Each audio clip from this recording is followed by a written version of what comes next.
I get asked all the time, how do I study for the exam? How do I get prepared? So in this next segment, we're going to learn all about the Cornell Note-Taking System, and that's coming up next.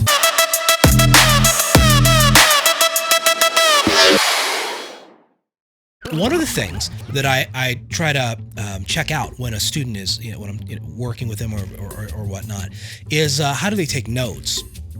What I find is that a lot of adults, because this is adult education, right? This is professional licensure. I find that they didn't necessarily learn how to take good notes, and they kind of do their best. Sometimes you'll see someone writing everything down, and there's so much material that you're initially learning in this particular, for this exam, that I would say that that could be overkill. It works for some, but maybe not for others. So in this next module, what I want to do is I want an overview of the Cornell Note-Taking System. Now, it's a system that I've used for years. I obviously didn't innovate it, didn't create it, but I use it.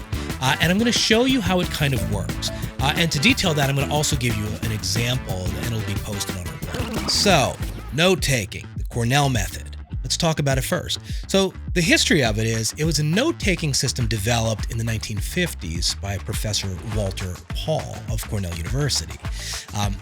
It's a popular method, all right, of note-taking and organizing and summarizing notes from a lecture, or reading and reviewing and retaining the material. It helps tremendously with this.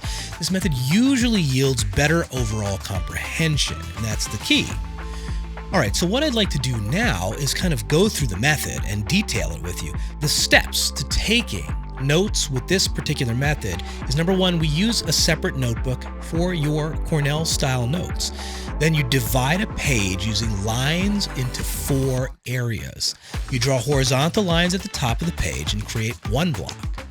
The line should begin about a quarter of the way up the page. Then we create 2 columns. The left column, which is about 2.5 inches from the left edge of the page, is smaller than the right column. We draw a horizontal line at the bottom of the page to create one more block. The block at the top is optional for the title of what you're learning.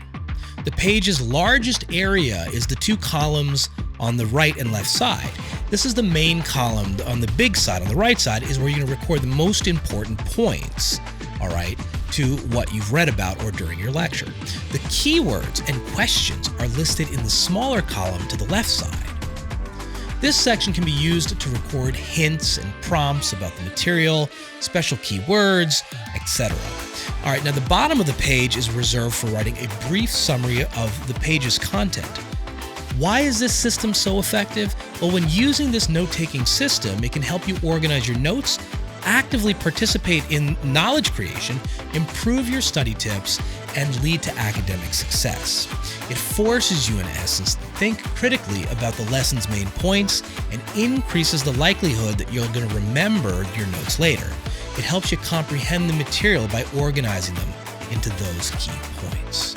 All right, I hope that was helpful in assembling and organizing notes. And again, if you need some examples, check out our blog that'll be linked down below, and you'll see an example of a unit that I've recently taught that will have the Cornell Note system in there. Now, that isn't the end-all be-all, but it's a great way to summarize and sort of categorize and comprehend the most important themes. So if we're understanding thematically what's happening inside of a unit, it's going to help you tremendously with putting it together. It'll also help with mind mapping downstream. So as you're coming together with concepts from one chapter to another and stringing them together, as I like to do when I teach, you'll see that. All right, I hope this was helpful in your note-taking. Look forward to having you in an upcoming session.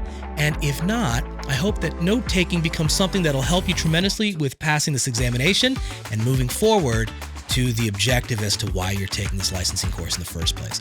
I'll see you in the next one.